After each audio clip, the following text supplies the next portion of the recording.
Good afternoon and most welcome to room number 9 down in the attic of the university in Gothenburg. The university library, to be exact, called UB, University Library for short.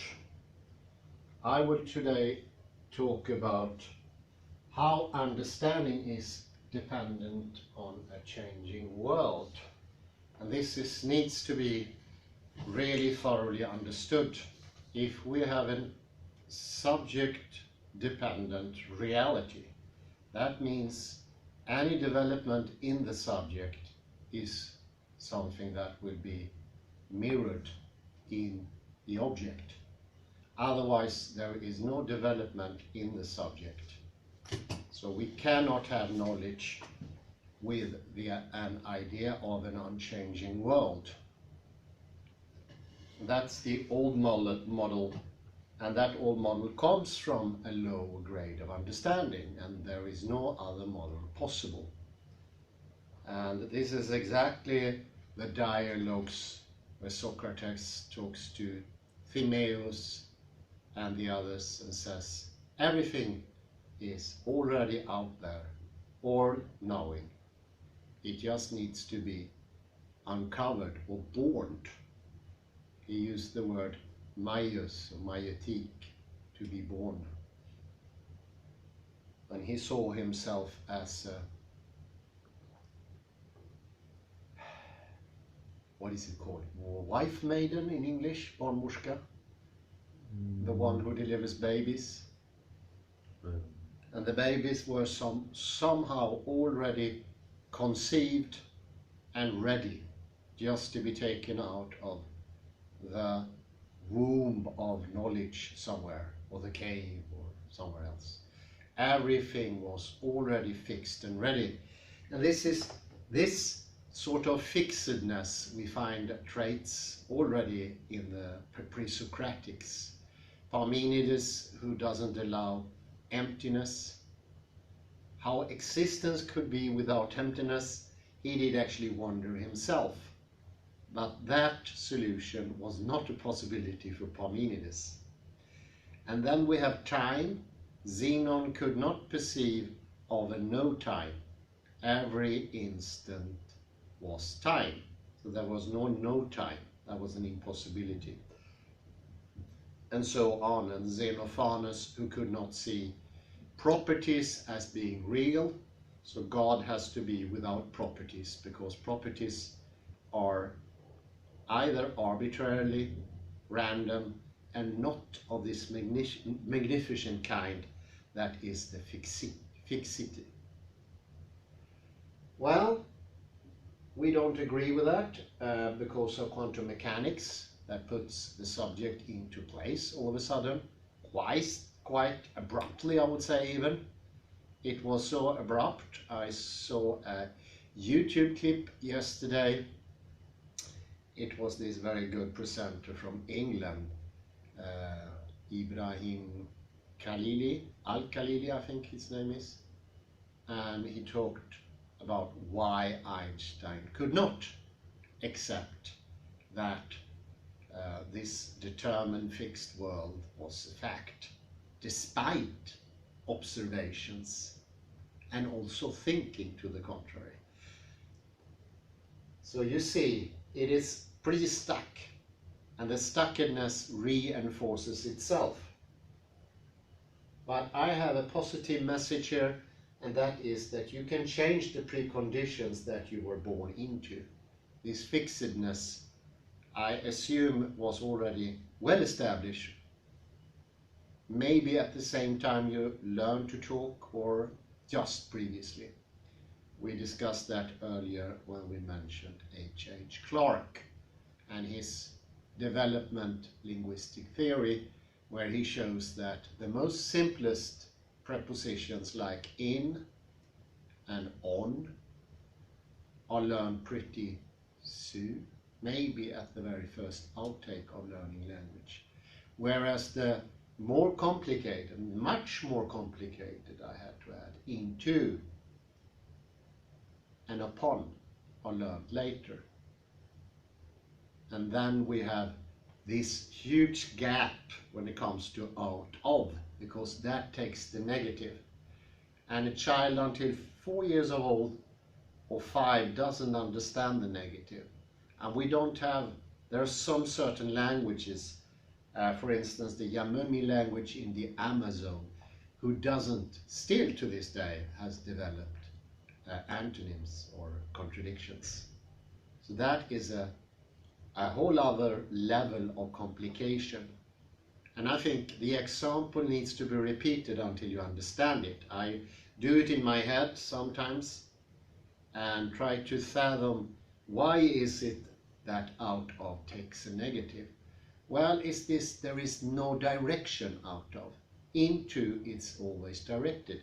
You stand in a certain place, so for instance going into this room, there you have a clear direction. You have something from reality. It's a lower level of abstraction, so to speak. You can imagine it. But out of, then you have all the directions in the world. The only direction that is not there is staying in the room. And that's a lot more. That is actually halfway into this explosion we mentioned before, where a negative changes everything. It allows for an explosion in classical logic and, I would have to say, common sense logic as well. We ordinary citizens of Western culture, we all accept negative explosion. It's okay with us. And I would say it puts in a tremendous limit on thinking. It actually destroys thinking to a certain level.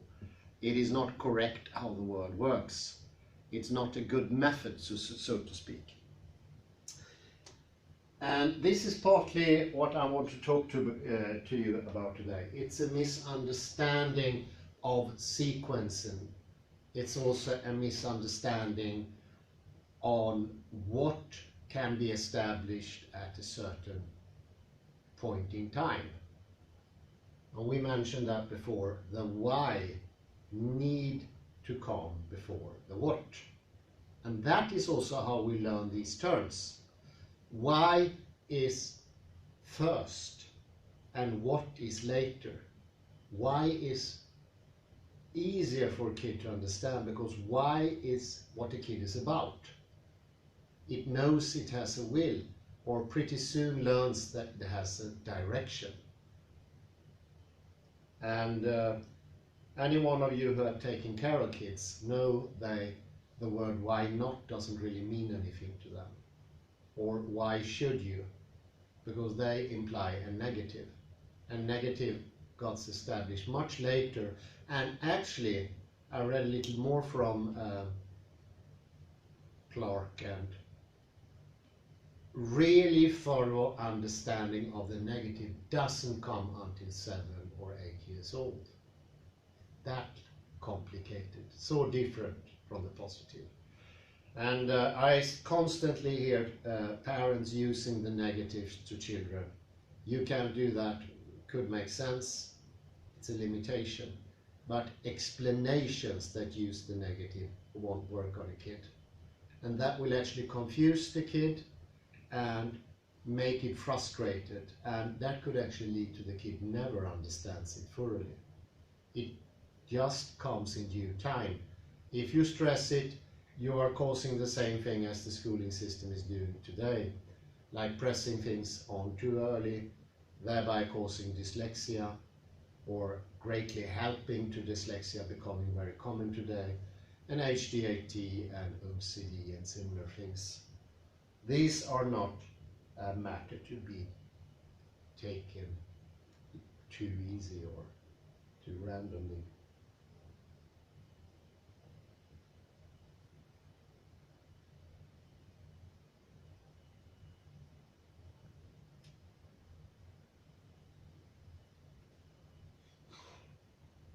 And how do we get to a difference in reality? Well, it's the movement, I would say. It's when the body comes to the equation that we can actually gain knowledge. I found out the name of the person who didn't want to have yoga training in university. His name was Boerik Ingelmark. And he seemed to be that sort of person who was stuck from the beginning, that he never ever developed any knowledge beyond the knowledge he had from the start. All his productions are very tedious essays about different things, although some of the objects are quite interesting. He made excavations as well. He was a famed archaeologist. But he seemed to think that, like Socrates, that no new knowledge is possible. The world is fixed once and for all, and we cannot really gain anything by studying. We don't develop. And he actually ended up in bad health and died on his post, 1972. So I think that shows how this attitude to knowing and knowledge is almost an ideology. It's the people who try to upheld the metaphysics of presence. This is also the reason, much later than 1972, 85 or 89, where the professors of Cambridge said non placet to Jacques Derrida, without a doubt the greatest philosopher of our modern time. He wasn't worthy of Cambridge. And they felt they represented tradition. They did not. All three professors were of the new kind. Their trade wasn't older than the century they were present in. And I told you before about classical logic. There's nothing classical about it. Actually, it's a worsened version of the Aristotelian logic that was made worse in the beginning of the last century, and then, to put it some extra credibility, was called classical logic. And the worst explanation I ever heard for the word classical logic, this, somebody wrote, was what the ancient Greek really wanted, if they would have had a chance. What a megalomaniac thing to say. And by destroying the little good that was still in the logic of the Aristotle and other proponents of logic in that time, they actually made it worse. The law of the excluded middle was like medium hard, but they made it even harder. They made it like something that was not even flammable, and that wouldn't have been the point of Aristotle. He acknowledged the possibility of an excluded middle, but he didn't like it and he ruled it out. That is different from it's not even possible.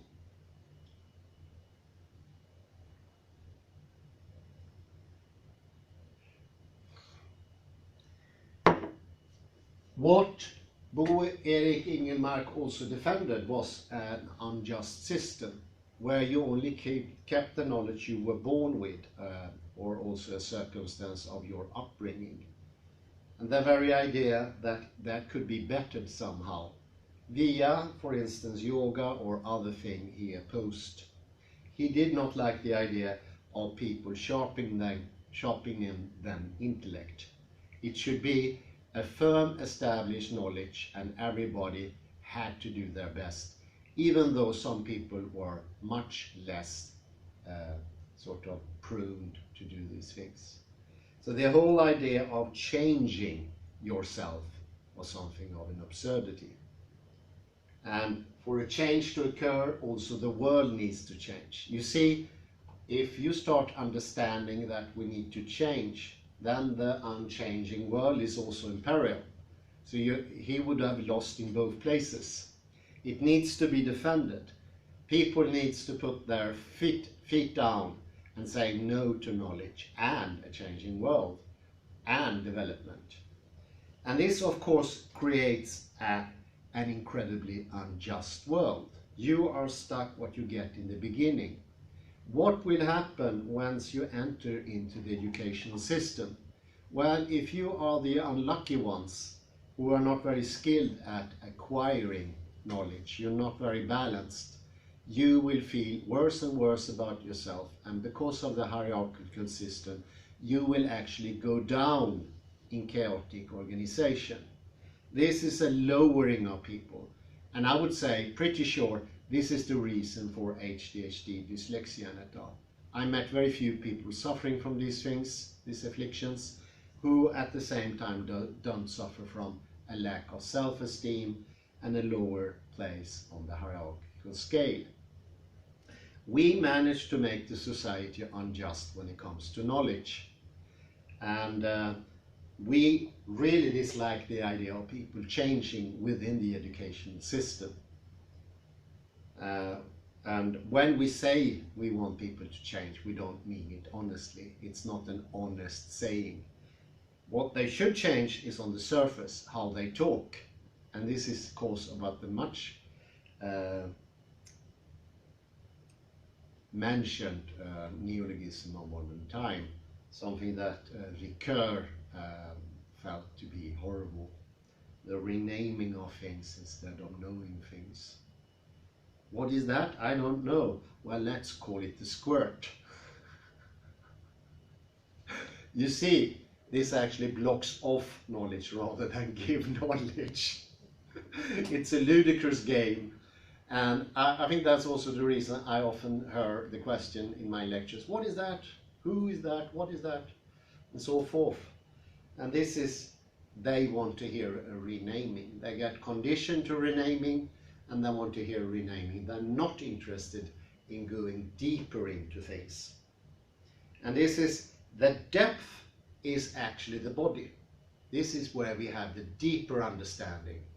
This is shown by Lakoff-Johnson, and it was also clearly shown, I would say, even more succinctly by Barbara Tversky. I really liked her writings. It was so clear, no exaggerations, nothing, but she showed without the body and physical implications, there is no thinking at all. That's it. It's so clear. Oddly enough, they don't have any connection, but I think that makes it even more interesting, that they found out the same thing from different start-out points.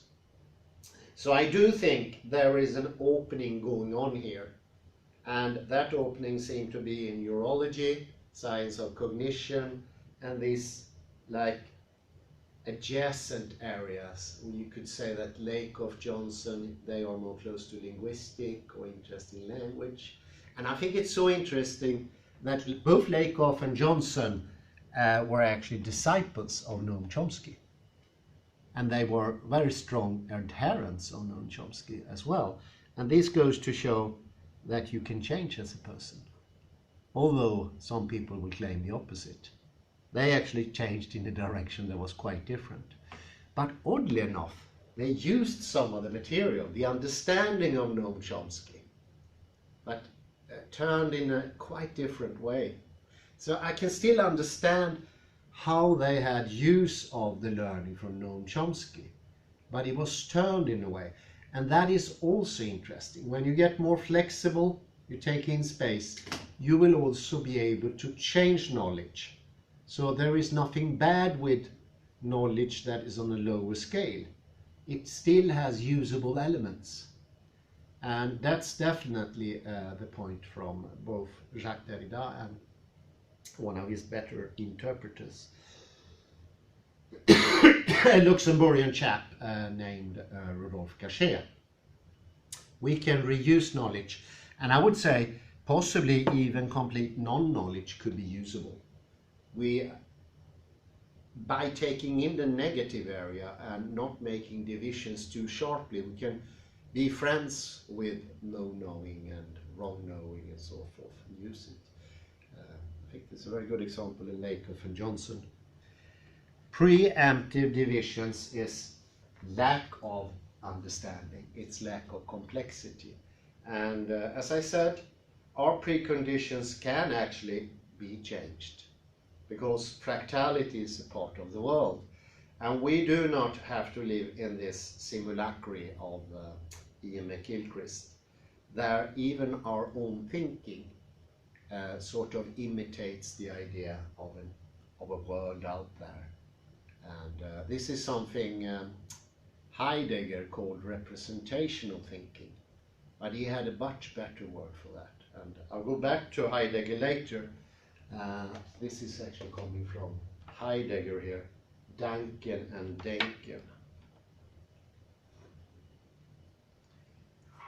And even though the educational system confirms an outer reality that is unchangeable and somehow should be the same for everyone, which it doesn't achieve, it is a lower level of a chaotic system. So it is self-confirmatory, and that is what a lower level is. The more self-confirmatory you have, the more things are consistent and coherent and non-paradoxical in a way, the lower the system is on the scale, because it doesn't take anything exogenous in. It doesn't have to. It's a self-providing solipsistic system, but it's a matter of scale. Nothing is completely solipsistic and nothing is completely exogenous. It's a matter of scale. But think of this lack of exogenous directedness as something that the lower chaotic system needs to uphold. You can compare it to the vortices, terrible plural in English, vortices, which is actually the plural of vortex. Only God knows how that come together. If you look in a river, you will see small vortices, and those are very unstable. And for them to continue to exist, they need to avoid disturbances. Of course, they can't avoid it, but if they run into disturbances, that will actually eradicate them, will disappear. Whereas the stronger vortex gets strengthened, gets stronger by disturbances, to a certain degree, depending on the single strange attractor of the vortex. And that is very interesting, and I think this is also sort of a defense mechanism. Consistency, self-proved, simulacry, solipsistic tendencies, not going outwards, seeing the world as unchanging. What does unchanging world mean?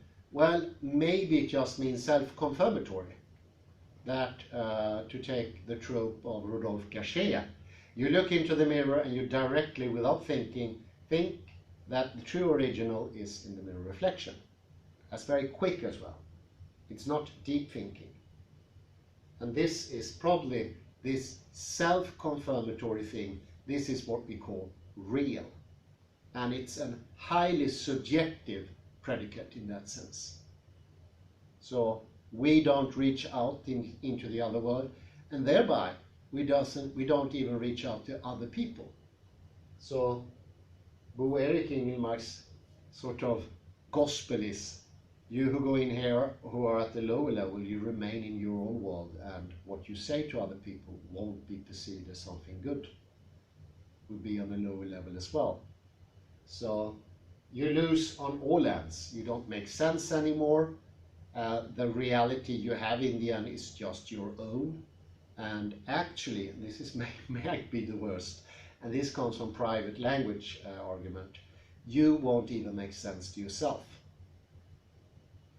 So you see where that is going downhill pretty soon. So it's the same thing, being a system that takes in thing, being externally directed, but also being endogenous directed. Subjectivity is the main causes of an objective world. If you're not subjective enough, you don't go into yourself, you don't have your own body, you don't have your feelings, you will not be able to reach out to the real world.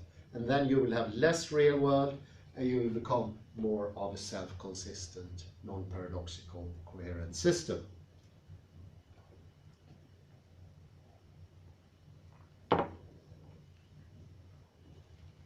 And you just need to be lucky enough to be born with a high level of intelligence or complexity, and then you will actually survive the educational system.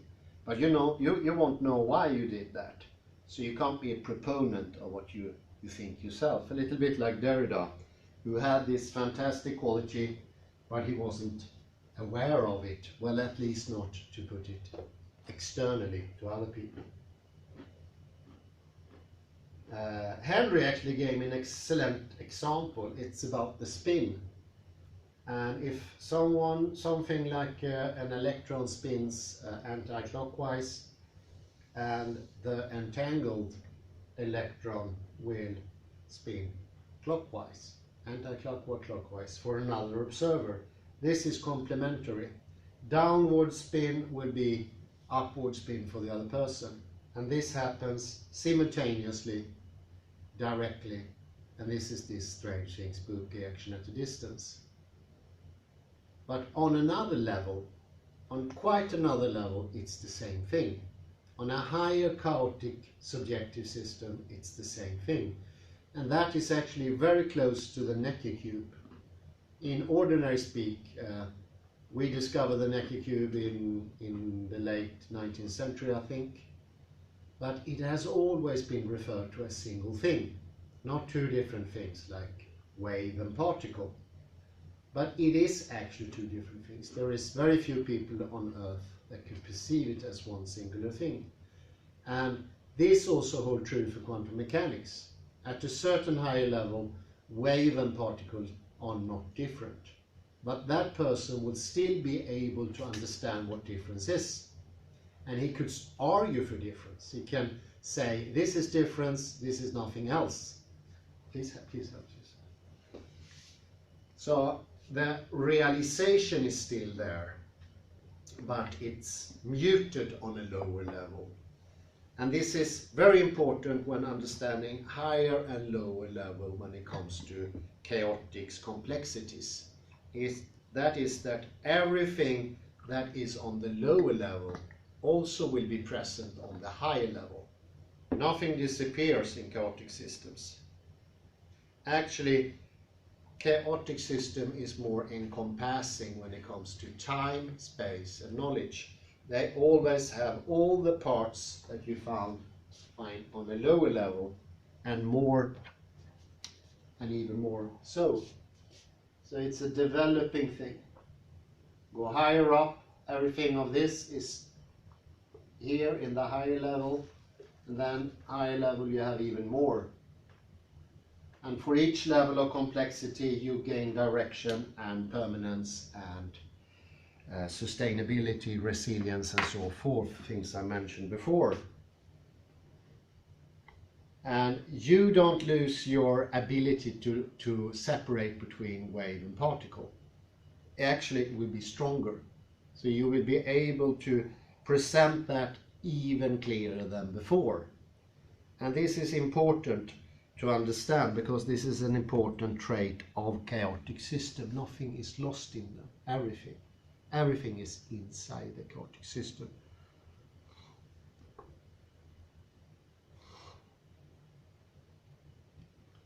So at a certain level, to repeat, the upward spin and the downward spin is mutually excluded, but on a higher level it's not excluded.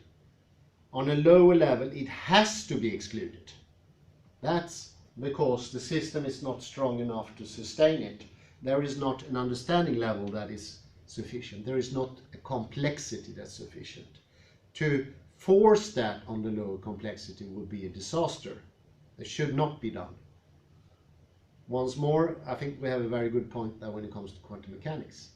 Don't force the understanding on people. Don't press them. Don't call them of lesser intellect, as someone did over the internet. That is not helpful. A lower chaotic system cannot and should not take in discrepancies in the form of paradoxes. It is lower not to be able to do that. So what we need instead, if we want to educate ourselves and go on, is first establish, and that this is I think true of all the educational system, bar the Western one, and it's even the Western one to some degree. And that's you keep a strange attractor. You have a verse, you have the liturgy of the abattoirs and the monasteries as we used to have, still in some places. You keep that going. That is the strange attractor. Strange attractor is in the middle, so to speak. It's the eye of the storm. And by keeping on to that, you can establish complexity around it. So you have something repetitive. Some people would say in the beginning it's boring, it's mind-numbing, but it turns out to be absolutely the opposite. This is a sine qua non to be more complex. And it also adds calmness to the mind. And that calmness is extraordinarily important, because without the calmness, you will not be able to sort of go to the next level, to be more advanced, more complex. And this is the reason for months, years, decades of liturgy in the monasteries. And then you can actually expose yourself to disturbances. And what sort of disturbances did the monks and the nuns expose them to? Well, lack of sleep, harsh living conditions, in some places even lack of decent food, some places not. Very regulated life. I think maybe that it's like prison, more or less. Though all those things should be seen as disturbances. Abstinence from excessive amounts of alcohol, and of course celibacy. Some monasteries you don't talk even. I don't, is the Dominicans or? Yeah, some monasteries. You have a vow of silence. You don't speak. And all those things are disturbances to our system, and it strengthens the monks and the nuns. They get stronger, they get more complex, and they start to understand what is higher levels. And I would say in these higher levels we find spirituality.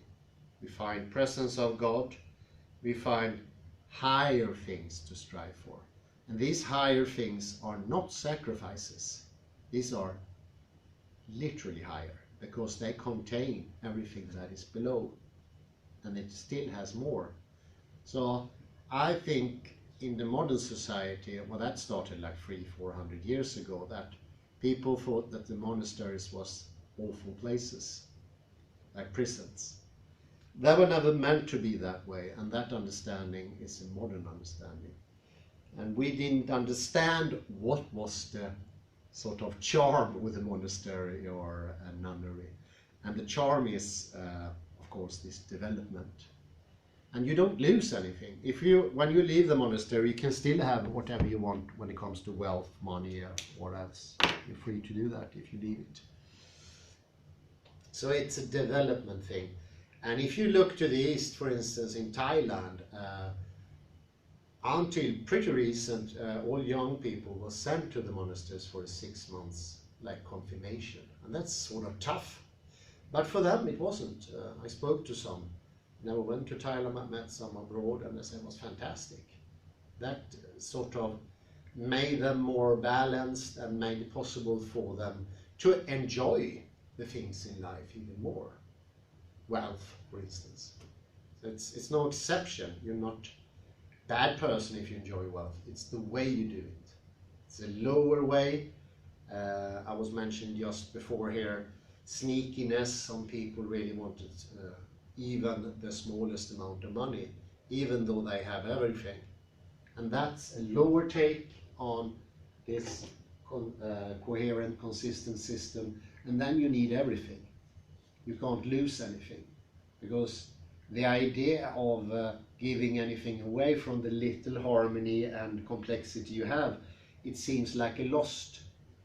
And this is also this tremendous driving force of the metaphysics of presence, because we feel the lack in our bones, in our joints, and therefore the striving for presence and existence, like the ontic move, becomes so much stronger.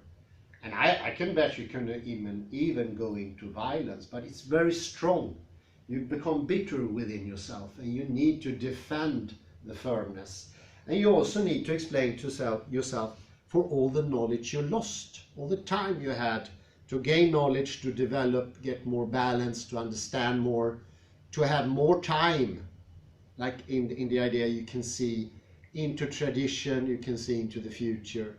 Nowadays, knowledge is like, Paul, I spoke to him yesterday or the day before yesterday, knowledge is like a 5-minute thing. It's like the pop tunes you hear today. They only last for 5 minutes, more or less. then it's another pop tune, then it's another pop tune. And this is the state of education today. It's knowledge not to last. It doesn't have resilience, this knowledge. So you can also speak on the very knowledge to not be resilient. It's a weak knowledge. It's a knowledge that doesn't really have a strange attractor. And this is something that Susie Froebel explained so very well. And she showed that all systems are chaotic in the end, and so is knowledge. And the weak system of knowledge can be compared to something that will be exchanged pretty soon. And this is another explanation, another approach of understanding why we rename things. When I studied linguistics, the word extension was renamed 2 times. Now it's 4 times. Extension, before it was signified, and after that they had another cumbersome word called binary referent number 2. Binary referent number 1 was intention. So they it's like modeväxlingar. Go into town and you see people dress differently all the time for every year. And those cycles are actually going quicker and quicker. This is a message from the fashion industry. They go quicker and quicker. And the reason is being we are becoming more and more momentous beings. We don't understand history anymore. Not in the way that Heidegger meant Geschichte. The past is completely gone now. And when the past is gone, we can't do pretension either. Nobody plans anymore. There's no futuring in this grand scheme of the Renaissance or the Roman Empire for that one. You don't start to build something that takes 300 years to finish off like the Colosseum. That doesn't happen anymore. You don't build massive chaotic structure like nations or peoples or religions anymore. They are like best before date within a year or two, and then we have a new thing, and then we have a new thing. And this is of course pain, because the more you change, for every time you change, you go down a level in complexity. The very change is taking away of the original vortex, the strength in the scheme.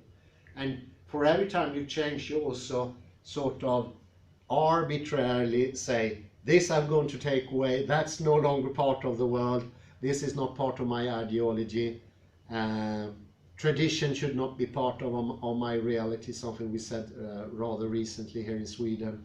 So we take away things, we say, those are the past, those are the absence. And for every time we do that renaming, we become like Bertrand Russell, changing 12 times in a lifetime.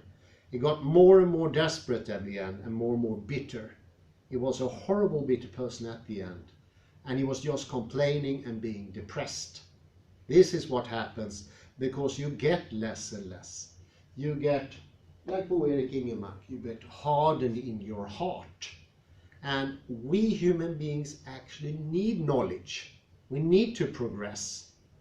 And this limitation can only go so far.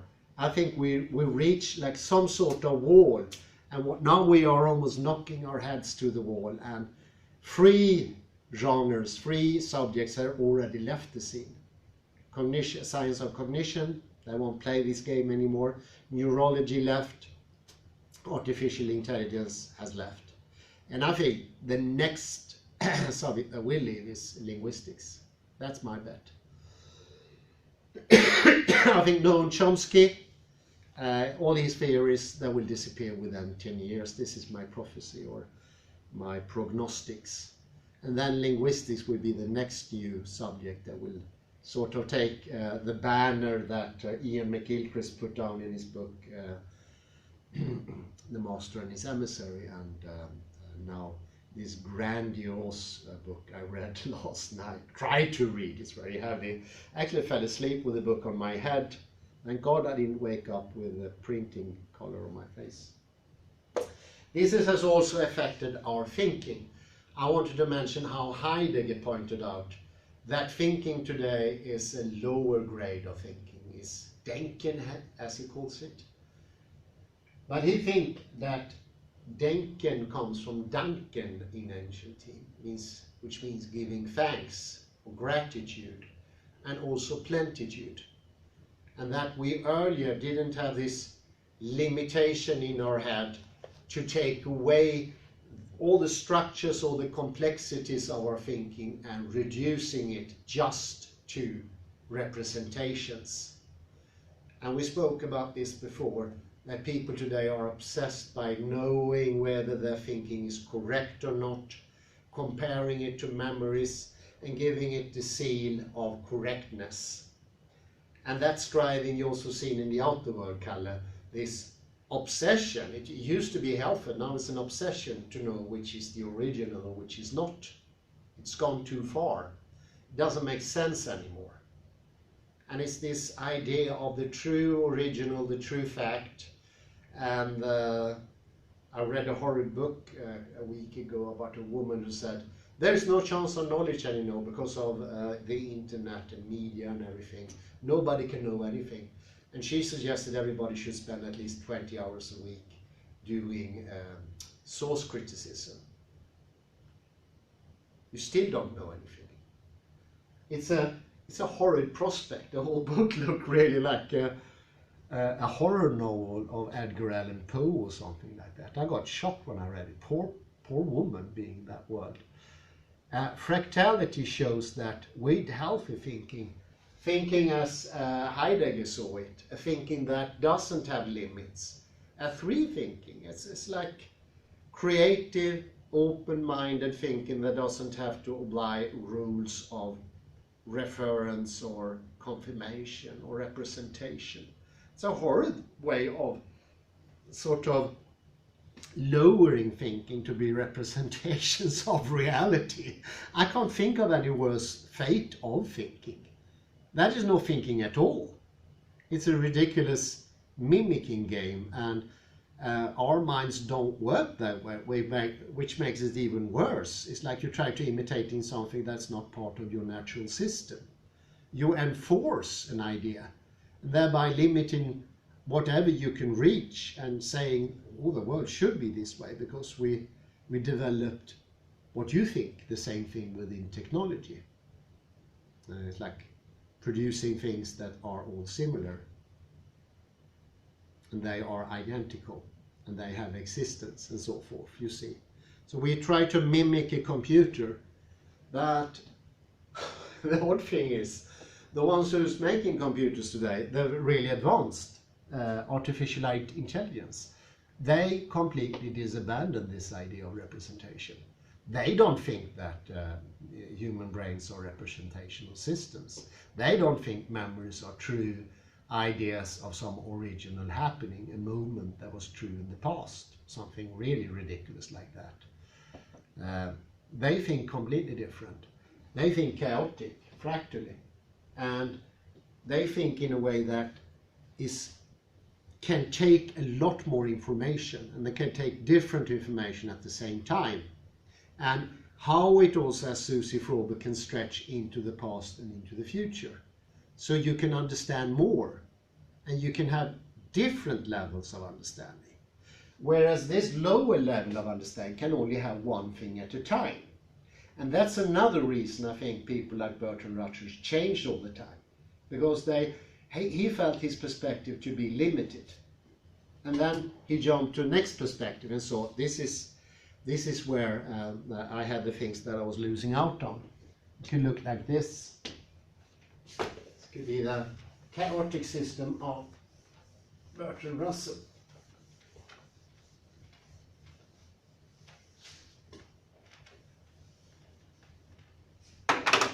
Well, he made a preemptive division of reality into different cake bits.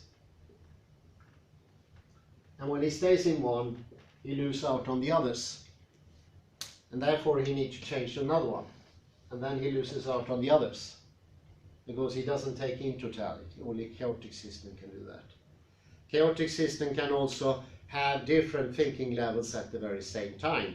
And they can be opposing as well. Something that Susie Frobe showed by we can understand how time can be both of width and depth. And that was the ultimate reason we could share time. something we don't do in Sweden anymore. Just look at the trains. Kalle had a horrible experience. Everything was waiting and it took several hours. How many hours did it take to go to Kungsbacka? Ja, it took 4.5 hours. Yeah, Kungsbacka, you drive there in 20 minutes. It took 4.5 hours, there was no information.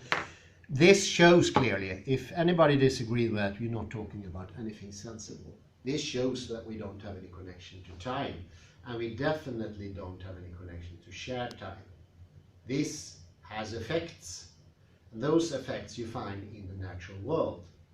Still I meet people who say, oh, I had a perfect perfection of time. Well, the trains, look at them. Well, they have nothing to do with reality. My reality is within myself. It sounds a little bit like next door, the asylum, or the Barmy house. I think this is what happens to people who go completely bonkers. They start thinking about that in the terms that everything should be self-confirmatory. And any person who ever spoke to someone who's completely knockers know that that person is never wrong. There are very, very few examples, if there are any, of people in a psychiatric ward that actually confesses to being mentally ill. I have an actual story here that happened maybe a year ago. Somebody came to the mental ward here in Gothenburg, or Mölndal, and he looked like in a shambles, dirty, close ribs, and he had a facial expression on him that he looked completely mad. But then he said what you cannot say if you want to get into the psychic ward.